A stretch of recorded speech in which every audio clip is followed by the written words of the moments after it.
Here we are, clan the isms, cataclysm great. Our people out here struggling, trying to make it in the state.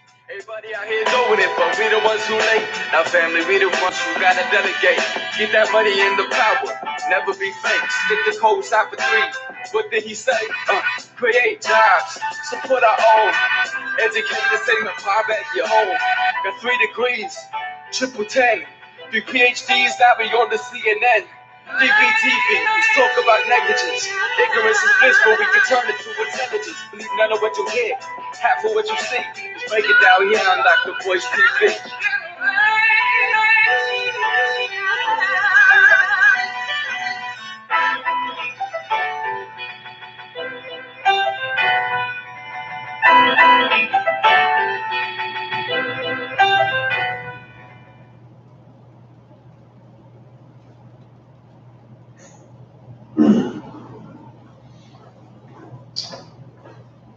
Hey, good morning, black people. What's going on? What's happening? Welcome to DrBoyceTV.com, the home for intelligent black people.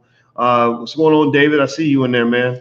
Hello. Let's see, Anthony Washington, Nouveau Richie, Birdie, Adrian Davis, Mandrell. Good morning. Shout out the city that you're from. Shout out your city.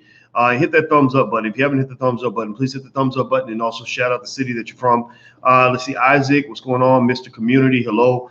Morley B, hello, Nakisha and Morton from Kalamazoo, Isaac from Jacksonville, Mr. Community out of Cincinnati. Cincinnati is a very racist city, by the way. It's a terrible place for black people. Y'all motherfuckers need to get y'all shit straight, man. I'm telling you, what y'all did to that black judge, man, fuck Cincinnati for that shit. That was terrible, putting that black lady in jail like that, dragging her through the court. You know, anybody else see that that crazy stuff? I'll tell you, Ohio is a funny place like that. Anyway, let's see here. Madison and for Kathy Morris. I see Hampton, Virginia for Will Davenport.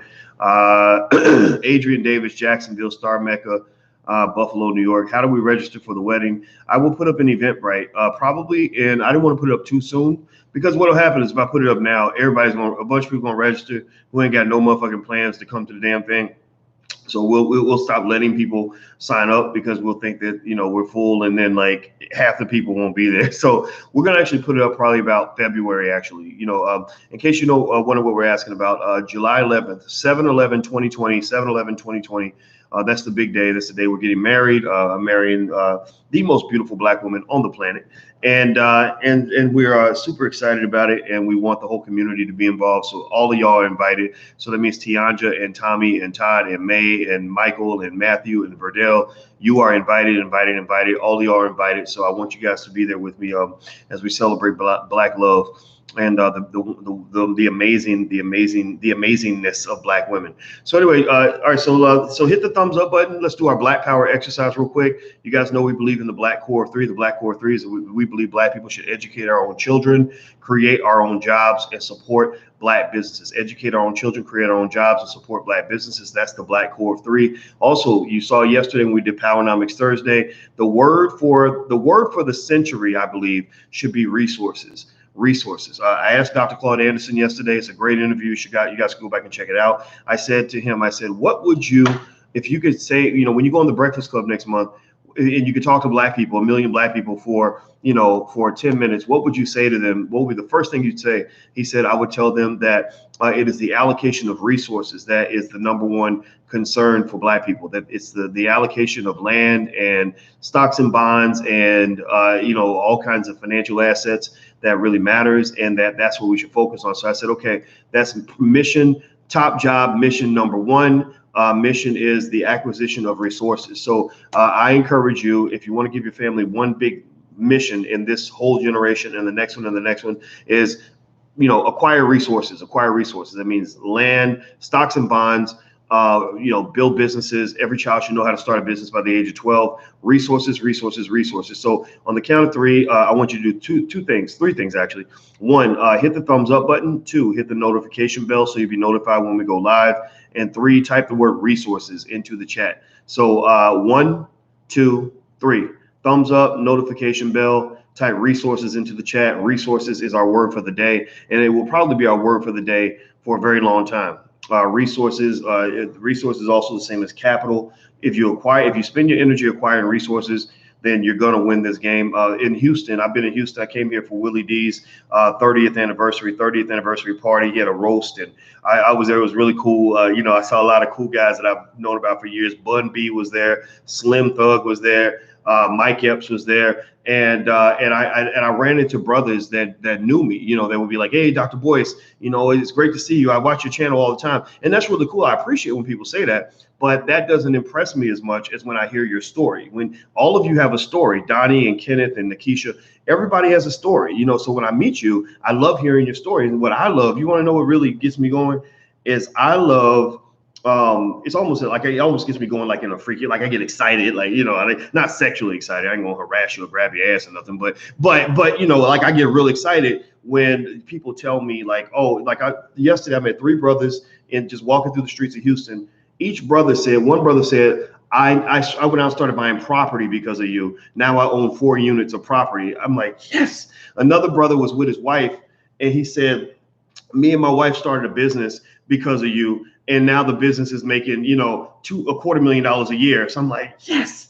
And every time I would hear those stories, the reason I would be like this, yes, is because since I understand wealth on a very deep level, I understand the trajectory of a millionaire. And I said, I said to one of my colleagues, I said, every time I hear that story, I know I'm looking at a Black millionaire in the making. Like their families are going to be wealthy in the next generation because of what they're doing right now, because there's a trajectory that a millionaire has before they become a millionaire. It's almost like, the opposite of that is like, you ever see a little kid, give me a yes or no, you ever see a little kid where they fucking up at the age of 7 and you're like, oh yeah, he's a prison inmate waiting to happen. Like it's only a matter of time before he gets popped and end up in jail or dead or some shit. Y'all, I mean, let's just be real. Y'all know what I'm talking about. A little bad motherfucker. You're like, oh shit, he gonna end up first. He gonna get kicked out of school. Then he gonna get some girl pregnant. Then he gonna get up.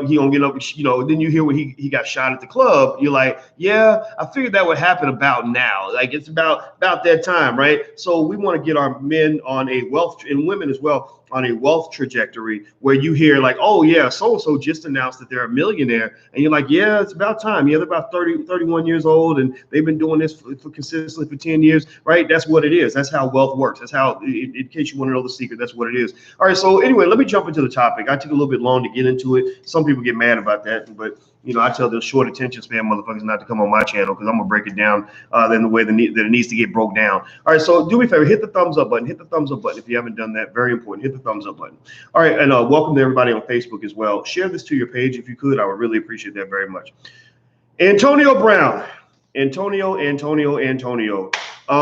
Brown popped up in the news again today because Antonio Brown apparently is very frustrated about his situation with the NFL. Antonio feels that he did something that was a little bit weird, a little bit bad for his PR, almost to the point of appearing almost somewhat bipolar about the emotional ups and downs he must be going through, being arguably the greatest wide receiver on the planet.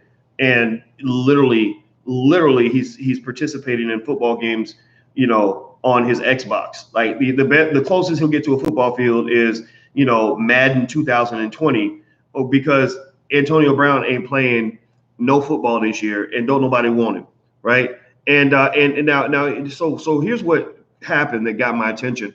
So they said a week before, this is ESPN, a week before he is scheduled to meet with NFL investigators, free agent receiver Antonio Brown backtracked Thursday afternoon after a profanity-filled tweet earlier in the day that said he wants the league to, quote unquote, clear my name, and reiterated that he'll never play again.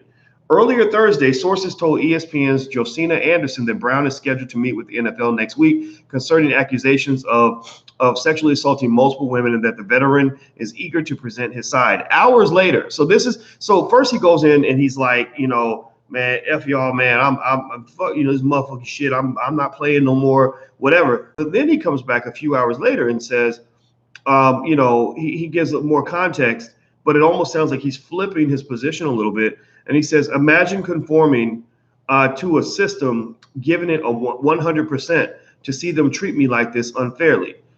He says, this is unfairly. So he probably needs to do a little spell check on some of his tweets. Quote, making money off my sweat and blood. Fuck the NFL. I'll never play in that shit. Treat black people the worst. He puts worse, WORSE instead of WORST. Clear my name and go fuck yourself. Okay, so that's what he said earlier. Okay, that's the specifics. Now he said later, he said, I'm just very frustrated right now with the false allegations and slander to my name. I love football and I miss it. I just want to play and I'm very emotional about that. I'm determined to make my way back to the NFL ASAP. Now, does anybody in here, give me a yes or no, anybody here notice the difference, not just the difference in tone of those two messages, but also the difference in grammar? Does anybody notice that? Anybody knows the difference between those two messages? Like, it kind of sticks out like a sore thumb to me. Anybody else notice that? That the first tone, your Todd says the word humbled. The first message is, man, fuck y'all niggas, you fuck shit, all this bullshit, these motherfuckers, right? It's like straight like mumble rapper, like straight hood. You know what I mean? Like fuck everybody. But then the second one was, well, I just like to announce that I'm just feeling a bit frustrated because there's a great deal of ambiguity in the situation that leads me to conclude that perhaps the NFL is not being completely genuine in their negotiating strategy, right? Right. The first one was like gangster, right? The second one was like, leave it to Beaver, right? The second one was very, very formal, sound like some shit President Obama would write. Y'all know Obama, smart man, very diplomatic, very measured in his logic. What that was, here's what happened right there. My speculation is that when he tweeted that shit, when he went, honestly, let's just be real. He kind of went Umar Johnson on that. When y'all remember when Umar went off on Brother Seti and where he pretended like he got the phone call and wasn't nobody really calling him. I'm not dissing, but y'all know that shit was funny. It was hilarious. It was fucking hilarious. Well, it was kind of like he had an emotional moment and he went in and then somebody got on the phone with him, probably his agent or somebody, his therapist, his mama, somebody got on the phone and said, you need to backtrack from that shit. Like, you're not going to help yourself. Like, they probably spent the whole afternoon, like, on the phone. Look, Antonio, you'll never get back in the league if you keep talking like this, right? And so somebody tweeted that for him. Somebody wrote that for him. That was not an Antonio Brown message. I'm just going to be honest with you. It didn't come off like something that he said. It definitely didn't come from the heart. It was something that he said that was designed to kind of, clean up the mess. Now, that leads me to a couple of thoughts. First thought that I had on that was social media is such a gift and a curse. Social media is it's like if you're a celebrity, if you're a big enough celebrity on social media, and we got a lot of black celebrities out here, having a big Instagram account is like owning your own motherfucking TV network. Like, you literally own a one-man TV network, and you have a lot of power with that. With a lot of power, you have a lot of power, and with that power, Spider-Man's uncle said this in a Spider-Man movie. He said, "With great power comes great responsibility." What does that mean? Let's go deeper. Power has no conscience. Power is not good. Power is not bad. Power is just powerful. That's all it is. If you want it to be evil, then power can be very evil. If you want it to be good, power can be good. But power is like, I don't care about evil and good. That's on y'all. I'm just gonna do what power does, right? And the thing about power is it's like driving a powerful truck down the road and you're going 200 miles an hour in this big monster truck. Well, you got a very powerful machine in your hands. And so when you're driving a big, powerful machine, you better know how to drive, and you better drive carefully and understand the consequences of driving recklessly and irresponsibly. You see, so the last that I checked, that's my Nipsey Hussle quote. He has a song called Last That I Checked. That's one of my favorite songs. Let me see here. If you look up Antonio Brown on Instagram, Antonio Brown has 3.7 million Instagram followers. I was one of them, but I just couldn't take it. I saw all kinds of random shit popping in my timeline. I said, man, I can't bring in this negativity every day. This is too much, man. No disrespect to the brother, but it's too much for me. I'm just like, man, I can't wake up in the morning and see just some random shit. Because, I'm going to tell you the truth, too. I get a little bit, maybe it's because I'm like older brother dad mode for Antonio. But I guess I'm old enough to be his dad if I was like a really young dad. But I'm also like older brother. And I get very frustrated when I see black celebrities with massive social media followings using the social media following for something that doesn't make sense to me, right? Like, my thought is, my God, you've got millions of people following you. You can educate the world. You can share, important information about, police shootings. You can go out and you can inspire all these people to do great things. You can get all the black men to really commit all of ourselves to loving black women and taking care of our kids and being better people. Like you could really do a lot. You could teach financial literacy at a big level. That's what I'm thinking, right? But then I'll go to some dude that's got a big, like 20 million followers on Twitter, and he'll be like, he'll have a picture of a chick twerking and be like, don't y'all know y'all want to hit this shit, my nigga? Like, it'll just be some shit where I'm like, oh my God, like, really? Like, this is the best you came up with today. Okay. All right. No problem. Okay. So it's their right to do that, but I'm gonna tell you, deep down, I get real frustrated. I get very frustrated because black people, y'all are the motherfucking superheroes that don't know your goddamn power. I'm just being honest with you. I'm not trying to cuss today too much because it's morning. It's breakfast time. Like, I shouldn't be cussing as much. But seriously, black people, you are superheroes who don't know your power. You have at least probably, I'm gonna guess, several hundred black celebrities with millions of people following them on social media who have no inclination, no drive whatsoever to use that platform for anything productive. Nothing productive. It's crazy to me. And I'm not hating, I'm not dissing. I'm not trying to sound like I'm better than everybody else. But I just sit here and I see some of these people. And now shout out to LeBron. LeBron's one of the good ones. He's I've seen him use his platform in very good ways. I saw Snoop make a great platform, a great statement in support of Farrakhan on this. So you see every now and then, you'll see the brothers or the sisters do something really good. But most of the time, tell me a yes or no. Tell me if you know what I'm talking about. There's a yes or no. There's a lot of people that just put the silliest shit on their social media platforms.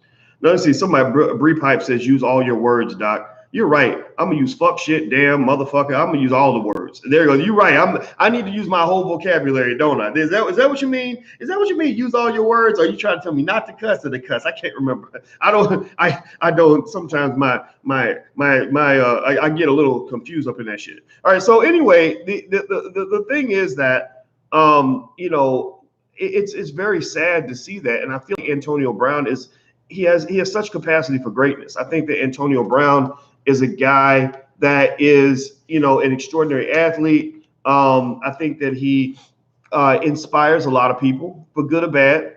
I think people are inspired by excellence. Antonio does represent his own version of black excellence. When Antonio Brown gets out there on the field, if you follow football, Antonio Brown is a bad motherfucker. Like, Antonio Brown can do some things other guys can't do. I've seen other great wide receivers marvel at how good Antonio Brown is. I saw Chad Johnson and Chad Ochocinco. Remember, he kept changing his name shit. And Terrell Owens. And they literally were like, yeah, well, most guys can't just blast past the defender and just run out and grab the ball. Unless you're like Antonio Brown, unless you're AB. If you're AB, you can do anything. But they were like, we can't do it. We got to juke and fake and do all this other stuff. They're like, no, some guys like AB can just sprint right past you and then just catch the ball in the end zone, right? So Antonio Brown is a great athlete, and you cannot be that great without also being a hard worker and having discipline. So the idea that Antonio Brown is completely unhinged and completely undisciplined, that would be an incorrect statement. Because most guys can't be that great at that level and not be a disciplined person. The problem for AB, though, is that sometimes power is a drug. It is a seductive woman. It is emotional cocaine. And I remember when Antonio Brown, was a little bit younger in the league, and there were people like Ryan Clark on ESPN and others who said, do not give him a big contract. You give him money, he's going to become a beast. He's going to become a monster. He's going to become out of control. And that got my attention. That perked my ears up, because you guys know I'm a professor of money. Like, I've studied money on a very deep level, the psychological effects of money, all these things. And Professor Andrew Lowe at MIT actually said that money affects the same region of your brain as cocaine. So when I say that it's emotional cocaine, I'm not using this figuratively. This is literal. I think it's the hypothalamus. I think that's the part of the brain. It affects it just like cocaine. You get a high. Anybody know what it feels like when you get a good job and you get your first check? Has anybody had that, received a whole lot of money at one time? Like, do you ever remember how excited you were and how good you felt and how wonderful your day went when you got that check and you wanted to literally jump up and run down the hallway and do 20 cartwheels because it feels that good, right? Or imagine winning the lottery. Imagine if somebody called you tomorrow and said you just won, the $500 million Powerball. You can come pick up your check right now. Like, imagine that, internalize that feeling for a moment and tell me how you feel. How does that, what reaction comes to you when you even imagine winning a $500 million Powerball? Like, you'd be super excited, right? Money is a drug, right? And just like any drug, it kind of levels off. It starts off, when you first start getting money, it's real exciting. Then eventually it starts to level off. But what can also happen too is money can shift your personality. And with Antonio Brown, and I've read his bio extensively because I really want to know where his father was. His father's name is Eddie Brown, who was named the greatest wide receiver in the history of arena football. So he's got genetics, he's got the DNA of a great athlete. But at no point in any interview have I ever seen Eddie present or Eddie mentioned, right? He's not like a LeVar Ball who's all up in the mix of his sons for good or bad, right? Sometimes it's good, sometimes it's not. Eddie Brown, I ain't seen Eddie Brown nowhere, right? So I'm speculating that their relationship wasn't that strong. And also, when I read about his background and the challenges he had with his stepfather, I saw conflict. I saw a lot of conflict. I saw a lot of baby boy Tyrese situations. Remember that Taraji P. Henson movie, Baby Boy? I saw a lot of baby boy situations where there were conflicts between him and his stepfather, because it is hard. It is hard for another man to raise somebody else's son who's a teenager, especially if that son is physically imposing like an Antonio Brown, right? So Antonio's always been kind of a rebel. And as a rebel, some would also say that some would argue that maybe he's also a little bit of an asshole, right? I'm not saying that, but I know that there are plenty of people that would say that, not just women, the women that have accused him of inappropriate behavior in various situations, but also men, grown ass men he was on the football field with, were like, man, this dude is too much. I can't take it. It's too much. The whole NFL has kind of said that. You notice not a lot of brothers are really getting out supporting AB like that. Like, there's not a lot of brothers, because the brothers, they'll take a knee for Colin Kaepernick. They supported Cap. They support other guys. They're not really. I haven't seen a lot of like love, extreme love for AB to say, man, they did him wrong. I think that where a lot of people feel is they feel like, man, like all you had to do, like you're the greatest wide receiver in the NFL, arguably. You're in the top 5.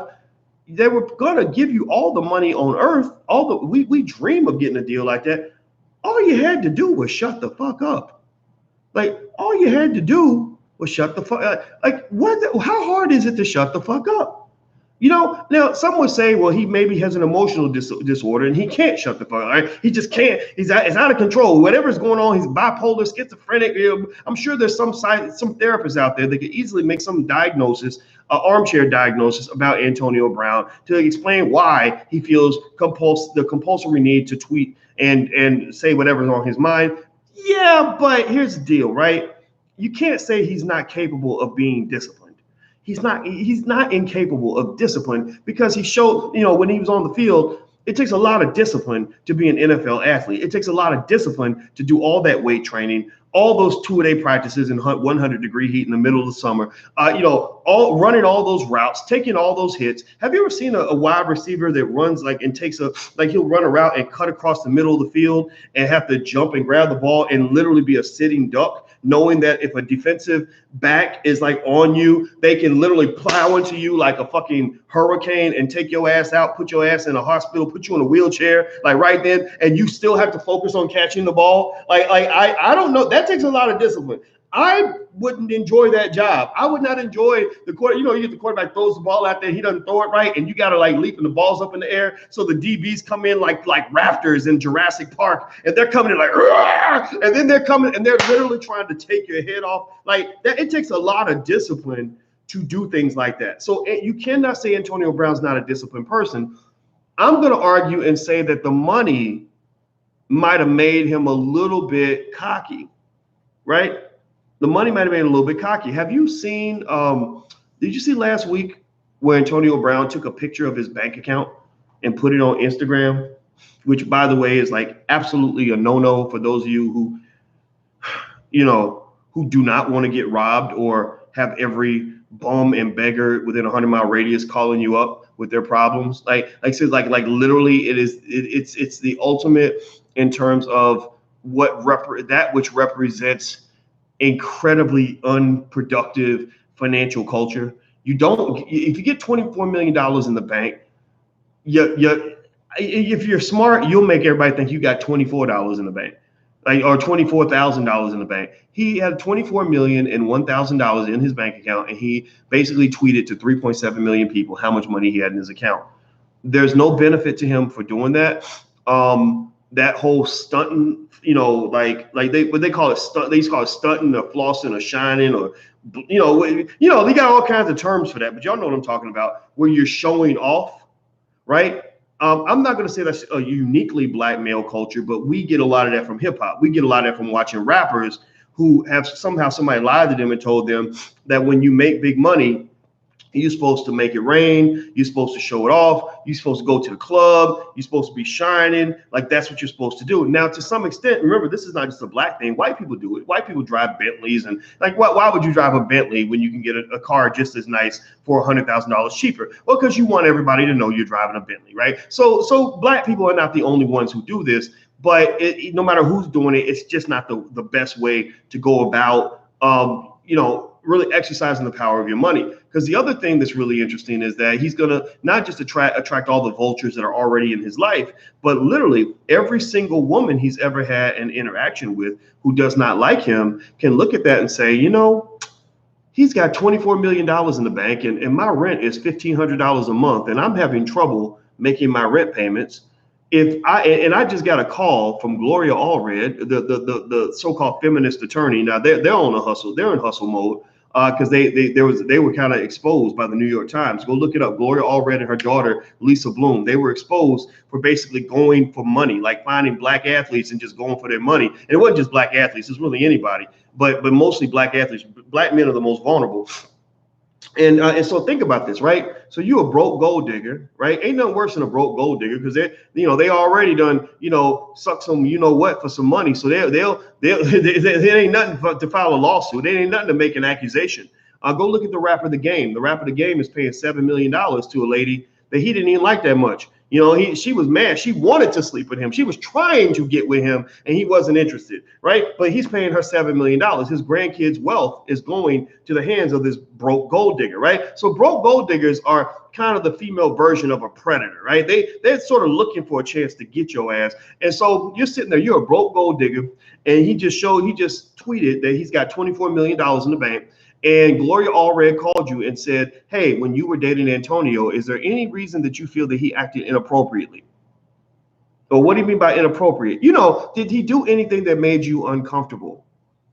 Well, shit, the word uncomfortable, that's a very broad sort of term. There's some broad terminology you're using there. Lots of things can make somebody uncomfortable.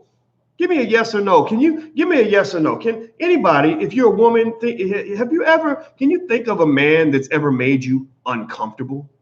If you're a man, have you ever talked to a woman or maybe another dude or anybody that's made you uncomfortable? Has anybody said something to you this week? This week, give me a yes or no. Has anybody said something to you this week that made you a little uncomfortable? I had about 8 people that talked to me yesterday about something that made me uncomfortable. Uncomfortable is very vague. And especially when you tell me I might have $1 million coming, shit, I can define the word uncomfortable any way you need me to. Like, you just tell me what I need to believe and I'm going to believe it. Or you give me a creative license to redefine what I feel to be uncomfortable. Shit. You could I went to a restaurant and they didn't bring me my drink and I was very uncomfortable because I was thirsty. So their behavior was highly inappropriate because they deprived me of the nutrients I needed in order for me to be healthy in that particular moment. So you made me very uncomfortable, right? So my point is to say that, when you're Antonio Brown and you're out here, you got all this money, you got all this fame, you got all this stuff on the line. And you're running around with thoughts and gold diggers, because sound like he likes the ladies, and that's fine. It's normal. That's what heterosexuals do, or even homosexuals. That's what everybody. Sex is natural. People have sex, right? But so you're kind of wide open for everybody to come in and feast on your $24,001,488.52 that you just tweeted to the world that you had in your bank account, right? So in fact, I wouldn't be surprised if he got another lawsuit after the tweet. from somebody who's like, well, damn, like all I got to do is accuse him or something. Shit, I hate that son of a bitch. Yeah, he made me uncomfortable too. He behaved inappropriately with me too. Yeah, he made a joke. He told me a joke about two chickens having sex, and I was traumatized by it, and I needed to see a therapist, and I haven't recovered since because it's inappropriate to tell jokes about chickens fucking in front of a lady, right? Like seriously, like that becomes very broad. And the thing is, if you look at these lawsuits, they ain't suing the broke motherfuckers. They ain't suing the dudes that have, $18 in the bank. They're not suing the guy who works at Burger King, right? They're not suing the guy who can barely pay the bills, right? Even though you can't tell me that there's not some inappropriate motherfuckers who can't pay the rent. Yeah, like there are inappropriate people who are broke, but no, but what they'll do is they'll go for the inappropriate people who made them uncomfortable, who happen to have money in the bank. So when you get money, you have to sort of live in a little bit of a bubble. You got to be real careful about how you carry yourself. I think in that regard, if I were talking to Antonio Brown, I would probably say, chill out. You got to chill out a little bit. I mean, you need to let me know right now. I'm gonna ride with you regardless. By the way, actually, before I move on, do me a favor, hit the thumbs up button. Please hit the thumbs up button. And also, you guys know we're real big on you getting your financial life where you want it to be. A lot of you have asked me about estate planning. How do you do the wills, the trusts, and everything else? Well, I got a lawyer, a damn good lawyer, attorney Nicole Compton, who's doing a seminar for students in the Black Business School on the 26th on how to put together the perfect estate plan. So if you'd like to join us on the 26th, go to drboyceseminars.com, drboyceseminars.com. Also, don't forget, join blagenough.com. That's our social media platform we created that basically is kind of our rival to Facebook. It's, so here it is. Here's how you spell it. So feel free to go to blagenough.com. Please hit the thumbs up button and the notification bell if you haven't done it. If you're on Facebook, please share this to your page. But where was I? Okay. So going back to that, I think with Antonio Brown, I would probably say to him, look, I know what it's like to quit a job. I know what it's like to cuss out white people. I've done it too. I know what it's like to say fuck all of y'all. I say it every day, like I say about 2-3 times a day.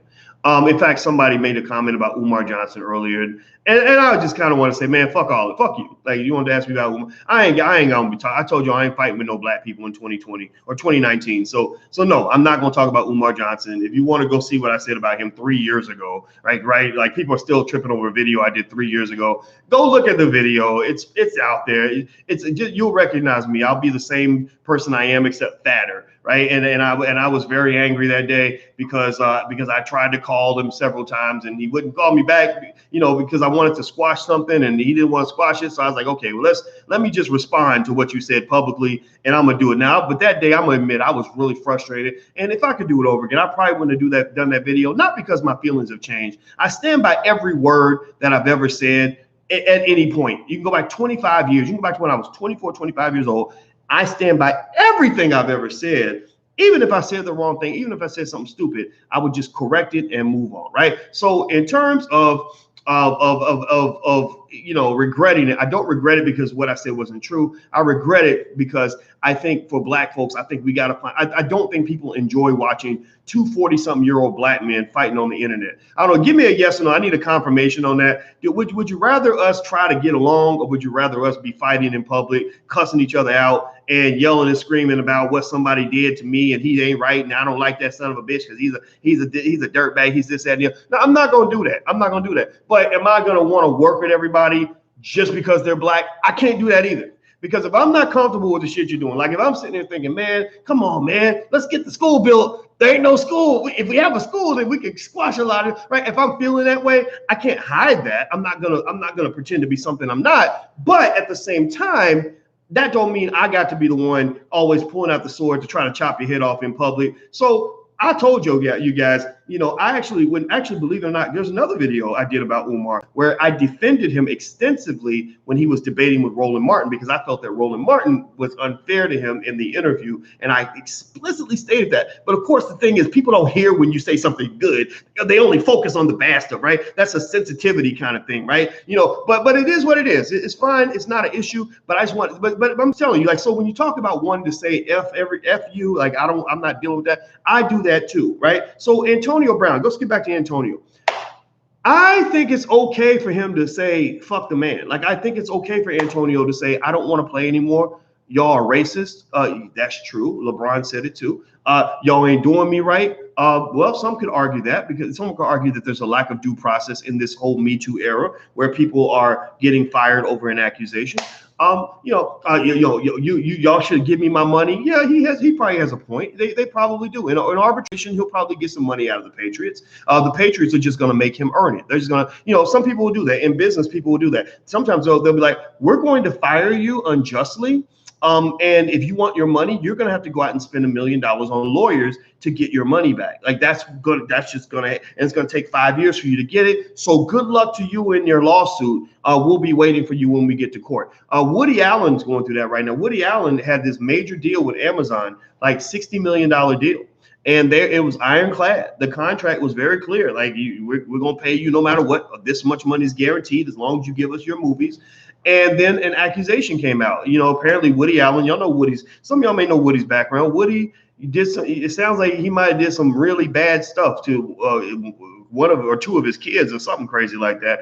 And the accusation came out. It became big. There was no proof to it, but it was still big. And it was in the middle of the Me Too era. And Amazon just said, fuck you. Like, goodbye.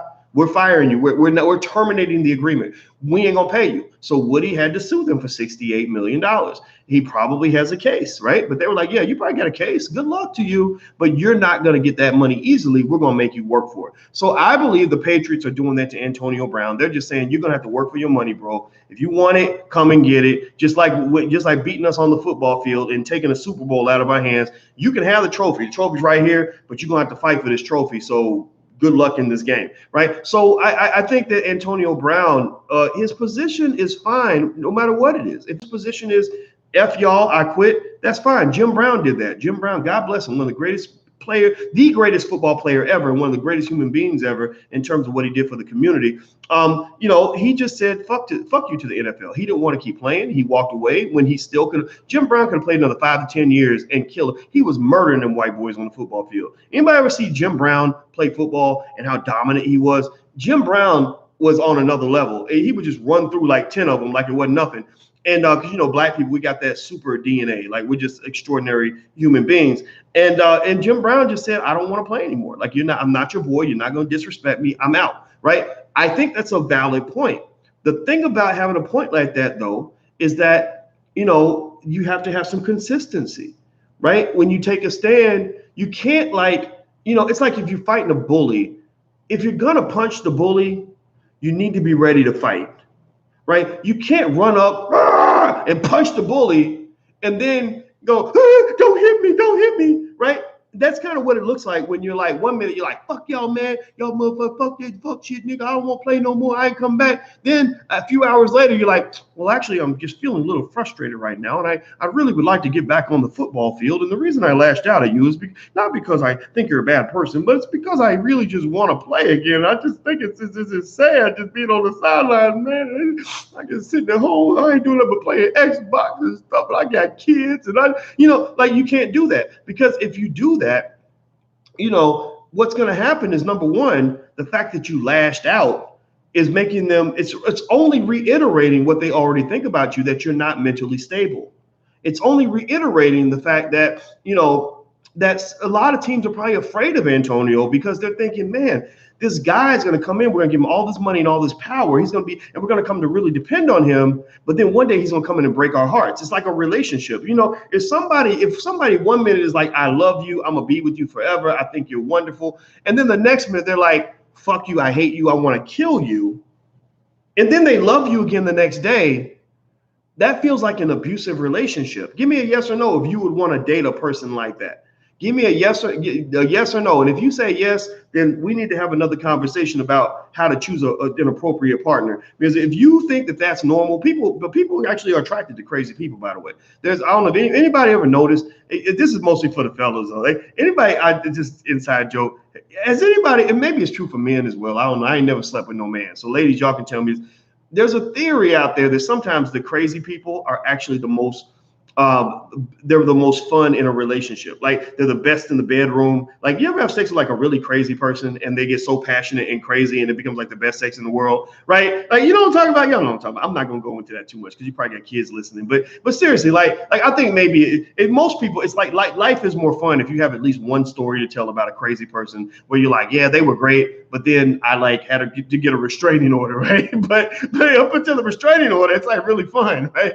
And so Antonio Brown is like the crazy ex-girlfriend that you're still secretly attracted to, but you had to get the restraining order. So you just know now you're more mature. Now you know that you shouldn't date that woman. Some of y'all are still in that stage. Some of y'all are probably young enough where you are dating the woman where you will eventually get the restraining order. Just know that that's coming. Like eventually the crazy always shows up. And so for Antonio Brown, that's kind of what he's presenting. Because remember, when you go into business with somebody, and in the NFL, these are multi-million-dollar business deals. Going into business with somebody is a lot like dating them. It's like starting a relationship. You don't start relationships with people who are up and down and volatile. You want somebody that's balanced and measured so you know what you're going to get every day. You don't start relationships with people who are abusive. You want somebody that's going to treat you well, right? You don't start relationships with people who are hot and cold or arrogant or who are going to disrespect you when they get mad at you. You want to have a relationship with somebody who's going to always show respect even when they're pissed. You don't want relationships with people who might just get pissed off and decide they don't want to be with you anymore. Like you need somebody that's going to let you know, like that's going to give you the same thing on a regular basis, so you kind of know what you're dealing with. You don't want somebody who will break up every time shit gets wrong, gets bad in the relationship. You want somebody that's going to want the relationship to continue, so they're going to come and sit and talk to you when they're upset, right? Seriously, like I'm telling you, this is like a memo to the men in the room. This is a memo to, because we did that movie Black Love Blueprint, the Black Love Blueprint, where we actually had therapists. Here's a memo to the men in the room.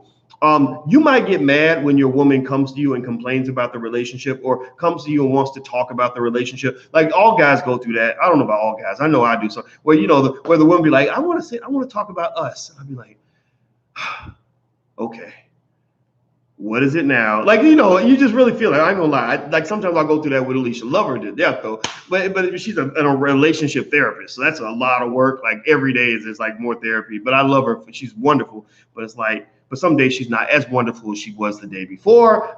But yeah, but here's the thing, right? Here's what I learned.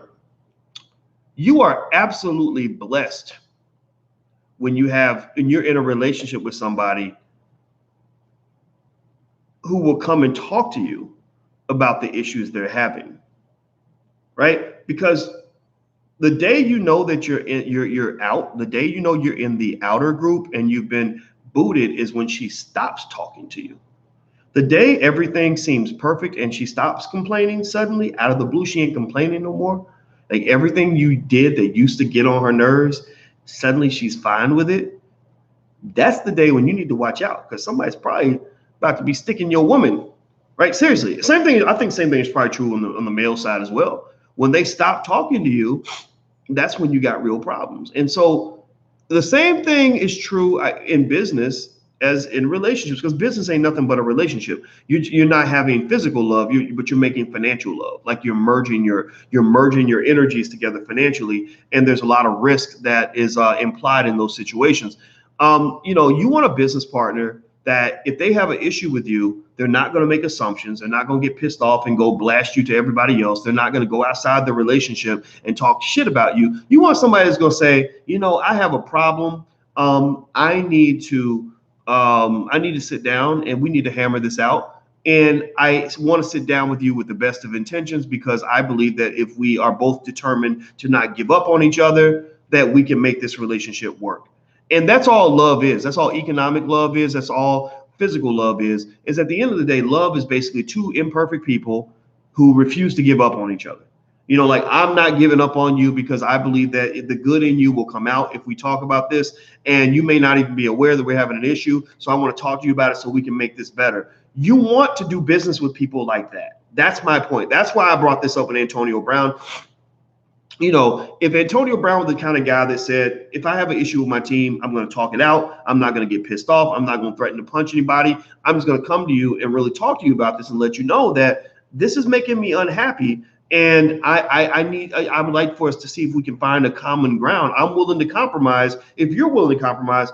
that's a great person to work with. And Antonio Brown gets more leeway than anybody else because he's a fucking superstar, right? Maybe a regular guy, the third string offensive tackle can't come in and have that meeting. But Antonio Brown, the coach would invite Antonio Brown over to sit and have dinner with the kids. He got 80 players on the team, whatever the number is. He ain't inviting everybody over to his house for dinner with the kids, but he would do that for Antonio Brown. So he gets a lot of leeway that a lot of people don't. So it kind of makes me very sad that he can't find common ground because every team in the NFL wants Antonio Brown. Every team. I don't care especially a team like the Jets. The Jets are horrible. I am sure that they would love to have an Antonio Brown if he was a different kind of person. But unfortunately, I think Antonio got to the point where he began to believe that he could not be replaced. And if you ever want to know when your career is in jeopardy, it is when you get to the point where you think that the world is going to stop spinning if you ain't around. There is never a point where that's going to happen. It does not in any relationship. There's no situation where the world's going to stop spinning if you ain't around no more. And so you get to the point where you think your shit don't stink. And that's when you become vulnerable, because then suddenly the world comes crashing down, and that person that you thought needed you, no matter what, they move on, and you find that the world is spinning even when you're not there. Right? Or you're part of the team, and one day they just get tired of you and they say you're dismissed. And then you're like, oh, they're going to call me back. They're going to call me back. And then they don't call you back. And the world keeps spinning because what's happened is basically the cost of working with you has exceeded the benefit. Before, the benefit and the cost were like, the benefit was here, the cost was there. Like, yeah, he's crazy, but shoot, he shows up every day. Right. But then the benefits start to drop and the costs start to go up. He's getting more and more allegations from random situations. A lot of allegations a lot of players are not getting. He's causing a lot of chaos. He's tweeting like a damn fool. And then on top of that, you have issues with not showing up to practice, or I froze my toe and I can't, like he did with the Raiders. I froze my toe, so I can't practice because I froze my toe. Like, all these little issues are coming up. So the benefits are dropping, the costs are going up. That's when you're going to get dismissed. And that's true for any relationship. So if you ever want to know what will put you in jeopardy in any relationship you're in, dating or business, get to the point where you become a headache and super high maintenance and you're not producing at a high level, then that's when you're going to find people who are not going to be as loyal and as committed to wanting to have you around as they were before. I can't tell you how many people I know. I know several people who are very famous who do not understand why nobody wants to work with them. Well, the reason nobody wants to work with them is because when they get into situations, they go into diva mode and they start to act like everything's about them, and their narcissism starts to kick in, and people just get sick of it. And they're just like, man, I can't take this anymore. I don't want this person on my movie set. I don't want to do an album with this person. I don't want to have business. The number one factor that determines whether people want to work with you, I swear to God, is whether they think you're a good person. I believe that's like a requirement. It doesn't mean it's the only reason they'll work with you. Like, if you're a good person and you have no talent, then of course nobody's going to work with you. But but literally, being a decent human being is incredibly important for business. Antonio Brown's doing multi-million-dollar business. The fact that he's not presenting himself the best version of himself, the fact that he's not presenting himself as a good human being is making the teams just say, man, we don't want these kinds of headaches. There are guys that play for the Steelers, Ryan Clark and others, who are like, yeah, when he would walk around and just do this and do that and act this way, it was just terrible. I've actually heard the same thing about some other people, Russell Westbrook, and God bless him. But I knew a guy who was affiliated closely with the Rockets organization who said, man, it ain't fun having this guy around. And he's a big basketball fan and a good dude and loves great athletes. But he was like, I don't enjoy having him around because and I was like, yeah, he kind of actually, you can tell a guy's personality by how he plays. Russell Westbrook, he seems to kind of think everything's about him. And maybe that's why he hasn't won any championships, despite the fact that he's putting up these insane triple doubles, he's averaging triple doubles every week and all this other stuff. But there's something about, about that energy where it's like, okay, you seem to be a guy who thinks everything's about you. And from what the guy said, he said it seems like that translates to off the court as well.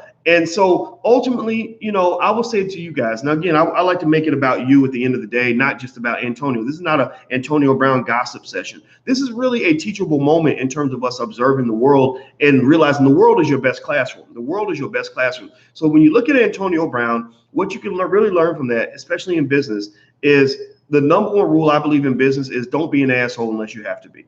You know, sometimes you gotta be. Sometimes you gotta stand up for yourself. Sometimes you gotta fight somebody.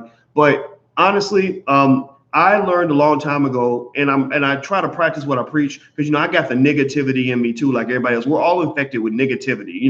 We're all recovering Negroholics, like all of us are. Like all of us grew up in a similar culture where people love to cut each other off, cancel people for no reason. They love to fight, love to talk shit, love to beat each other's asses over a Popeye's chicken sandwich and shit. And that's our culture. That's who we are. Oh no, that motherfucker stepped on your shoe. Oh, you got to fuck him up. The streets say, like seriously, I had a young lady I mentored who was fighting some girl, and I was like, if you keep fighting like this, y'all gonna go to jail. And she was like, I don't care. The streets say that if you don't, I'm like, the streets said what? The streets say that if somebody disrespect you, you need to fuck them up. I'm like, who made these rules? Who made these rules that say that you got to ruin your life because somebody disrespected you? Why can't you walk away? No, because the streets say, seriously, well, the streets going to get your ass locked up. The streets are going to leave your ass broke. The streets are going to leave you isolated in this world. The street code is going to leave you in situations that you can't get out of. The street code has put many people in prison for life over some dumb shit. Seriously, think about this.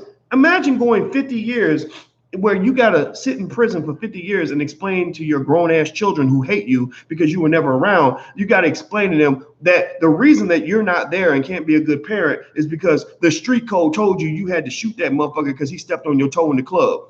Seriously, how do you explain that to your child? You shouldn't have to explain that to your child. So my point is to say that, we got to grow out of that, man. Like when it comes to doing business, when you have a dispute with another person of color, especially another black person, talk to them about it in private and speak to them from a position of collegiality.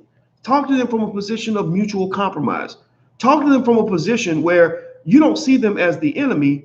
The enemy is the battle itself. The enemy is the adversarial situation that you find yourselves in. The enemy is the energy, the negative energy that has taken over since you became disappointed with each other. That's the enemy. You two should work together to fight the enemy together instead of thinking of your brother as the enemy. Your brother is not your enemy. Your brother is your ally. Your brother should be the person that helps you to succeed and survive in this world. Every time I'm gonna tell y'all the honest to God truth, and this goes for pretty much everybody I've ever that's ever like had an issue with me. There's a lot of people out there. When you like in China, they say the fattest pig always gets slaughtered. So I accept that, right? I know that because I'm vocal and I'm unapologetic about who I am, it's gonna draw some enemies. You're gonna have some people that fight you. They just want fuck that Boyce Watkins. I can't stand that son of a bitch, right? But you know what? I swear to God, every time I have a powerful adversary or somebody that's really coming at me, I'm like, damn, like, wow, that person's really smart. You know what I really honestly think? I think, wow,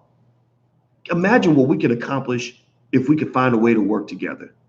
Like, imagine what would happen if instead of them pointing the gun at me and me pointing my gun at them, imagine if we both took that energy and pointed it toward white supremacy together. Imagine what we could accomplish if we were on the same damn team. Is there space? Is there a way we can get on the phone and find a way to seek out our common ground as opposed to focusing on the things that make us not like each other right now? Now, somebody said, do you mean even, they're naming names. I'm not even gonna say no names because I told you guys, like, I try to practice what I preach. I'm not out here looking for no wars with people. I can fight wars. I ain't scared to fight. Shit, not being scared to fight I'm a fucking man. I'm not scared to fight anybody or anything. But and my track record has shown that I fought battles before. But just because you can fight doesn't mean you should. And fighting is the most unproductive use of your energy that there is. Seriously, even when I was back at Syracuse University, I'll use them as an example because I'm not trying to pick no individual people. You say somebody's name on YouTube, people start acting crazy. So I'm not getting into all of that. But when I was fighting with white supremacy at Syracuse University, I remember that, I had a good lawsuit against them. I could have sued them for millions of dollars. And you know what happened? I thought about it and I said, I don't think I want to spend 15 years in court and all my money and all my time going through all the paperwork and details necessary to get through a 10, 15-year lawsuit. I got better uses of my time. I'm not trying to fucking grow old fighting somebody, trying to destroy somebody else. Because you see, here's the thing. Here's the lie that you get fed. You get to where you falsely believe that destroying another person is a win for you. No, when you destroy another person and you win, you really lost because you spent all your energy trying to destroy something, destroying another one of God's creations, and you didn't build up shit on your end. You ain't built shit up in your space because you spending so much time trying to destroy somebody else. Destroying another person does not build you up. I hope you understand that. Destroying another person does not make you better. It does not improve your life. It probably only makes you feel worse because they will counterattack. And if you watch any war, I learned a lot. I watched documentaries about war, World War II, the Vietnam War, all the wars. I like to understand the wars. And I'm going to tell you what I noticed with war. The common factor I've noticed with war is that at the end of the war, everybody's fucked up. Everybody's fucked up at the end of a war. Everybody's buildings are burned down. Their entire cities are destroyed. Their children are traumatized. They'll be like, well, this side lost, they lost 10 million. They had 10 million deaths. But this country, the winning country, the winner only had 8 million deaths. I'm like, so you had 8 million people die, all your cities destroyed, all your resources destroyed. You lost all your natural allies. This country that was fighting you used to be your ally. Now they're your enemy. But you're the winner. You're not the winner. You are not the winner.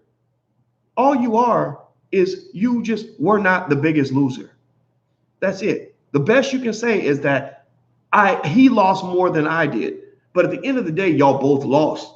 So that's why when you get into conflicts, the best approach is to either see if you can find common ground to preserve the relationship. Because remember, that person that's destroying you, if y'all can find a way to work together on some level, then you could accomplish so much together. So you either find a way to preserve the relationship and work together, or you avoid that conflict if you can. Like I don't think you always have to go head to head with everybody that's trying to fight you. I just don't believe that. So that's really my tip for business. Is seek out collaboration, seek out partnerships. Here's the thing. Here's another reason why I don't fear my enemies. Little motherfuckers talking shit on YouTube do not bother me. And the reason it doesn't bother me is because I'm operating at a different level. I have a corporation. I have allies. I have partners. I have a team, right? So I can do more. I can get more done by sending one email to my team than a lot of people can get done with a year of work. Why? Well, because a lot of people I see are working solo. They're working for themselves because it's all about them. Well, it's just me. I'm the man. I'm on YouTube. I got a YouTube channel. It's me. I'm doing it all by myself. I'm doing all the work, right? No interest in delegation, no interest in team building, no interest in collaboration.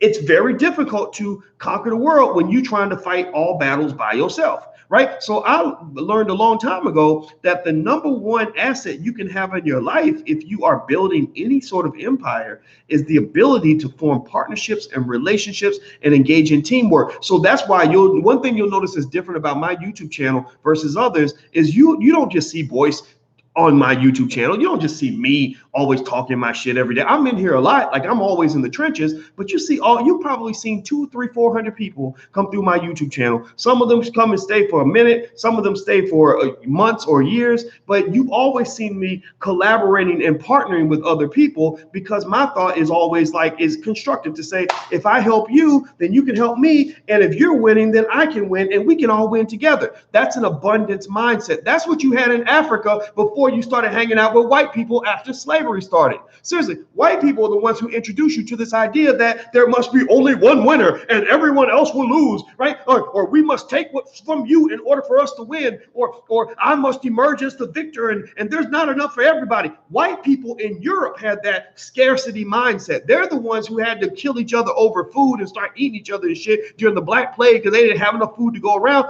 They're the ones who felt that in order for them to win, they had to take from you. In Africa, you didn't have that because Africans were like, why would I fight you for food when there's food everywhere? Right? Like, why do I have to? Sure, you want some gold? Here you go. That's why. So the Europeans are like, they like you ever see like a, I'm gonna be an ass right now, but you ever see like a little ghetto ass kid who had to fight for food, and suddenly he's in a place where there's plenty of food. I'm not dissing because who knows? I probably might have been that kid because I didn't grow up with a silver spoon in my mouth. I literally I took you guys to the housing project where I was born in. I was born in the projects. I lived in government housing until I was about 11 or 12 years old. And my parents eventually, we bought a house, but it was tough. But you ever see like a little ghetto kid who like is used to fighting for food and kind of sneaking and getting the food before everybody else, and suddenly he's in a space where there's food everywhere for everybody, right? A person like that, they kind of have a different energy. They kind of, white people were like that when it came to Africa. Like they came to Africa and the Africans are like,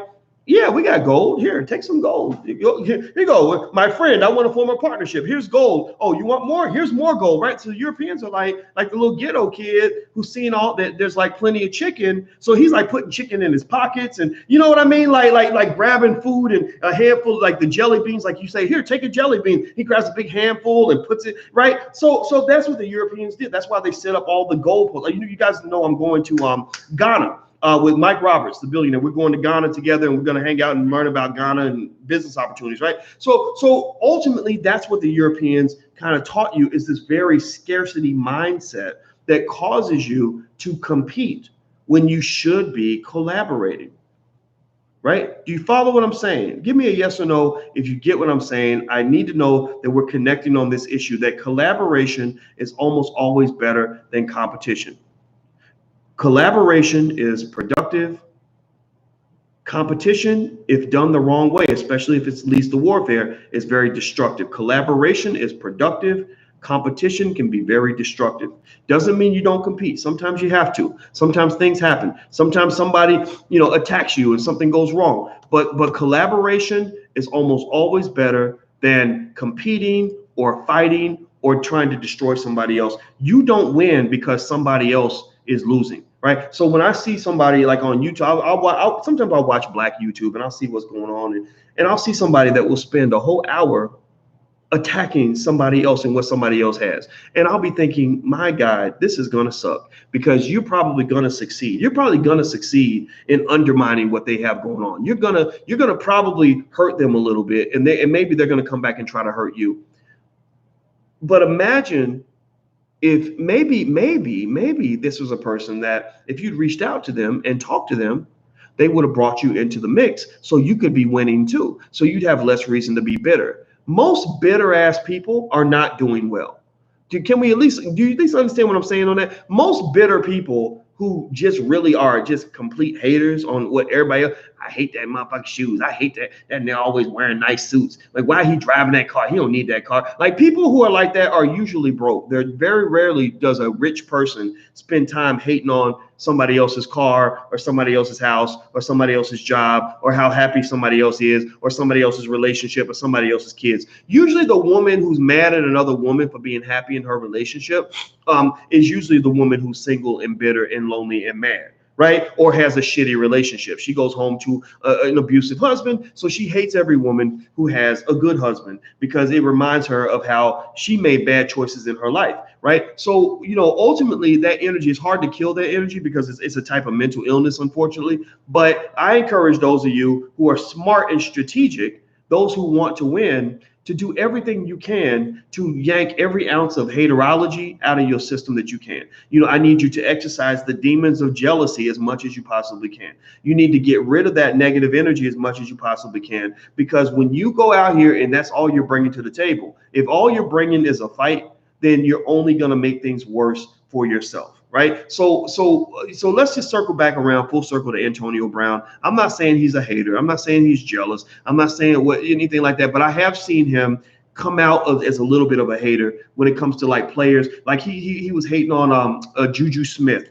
Juju Schuster-Smith, who played wide receiver after they cut Antonio Brown, and he thought that the world was going to stop spinning because he was no longer playing for the Pittsburgh Steelers. They said, no, the world's not going to stop spinning. We got another guy who was sitting on the sidelines patiently waiting for his opportunity, Juju Schuster, and we're going to put him on the field and we're going to let him play. So Juju Schuster-Smith got in a big game and he dropped a pass. I don't know if any football fans might remember that. He dropped a pass and Antonio Brown was kind of hating on him for dropping the pass, right? And that to me honestly came off as pure jealousy. Like, I'm mad because I thought I couldn't be replaced, and they replaced me with you, and your failure is my opportunity to say, ha ha, you thought you could move on and have a relationship with somebody better than me, but now look at you. Now look at what you pick somebody else. Look at what happened now. Look at what happened to you now, right? So ultimately, I would just almost say that, the reason I would say you don't want to be in that position is not just because you lose, but because you end up very, very unhappy. And then also, I can tell you that once you learn how to really collaborate, once you learn how to be a good partner and a good friend, once you learn how to be a good ally, once people know that you're ride or die and very supportive and very helpful, and they want to come and help you, that's when the music starts to play. That's when the magic starts to happen. That's when you start finding yourself to become infinitely powerful, because when we work together, we can do anything. Like when I have people, like the reason I came down this week to Houston to support Willie D in his 30th anniversary was because he's a great guy. I mean, this guy, he stays on code. He's very respectful. He's always looking for ways to be helpful. He's going to be in my wedding, and so to me, it's like, but it's cool. Like we're both winning, right? He wins from having my support. I unconditionally support that mother. Like I think Willie D is a great dude, a great guy. Even if he's flawed, I still think I'm sure he's flawed. Everybody's flawed, right? But here's the other thing too, right?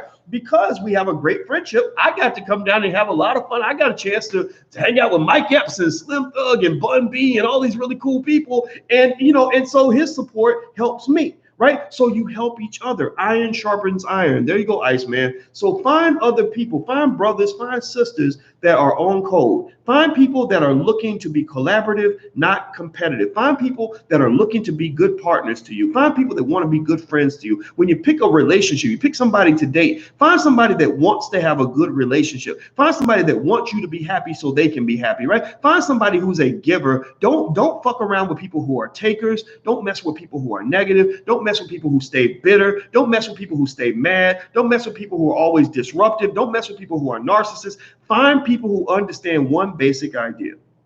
The basic idea is that the group must always be more important than the individual.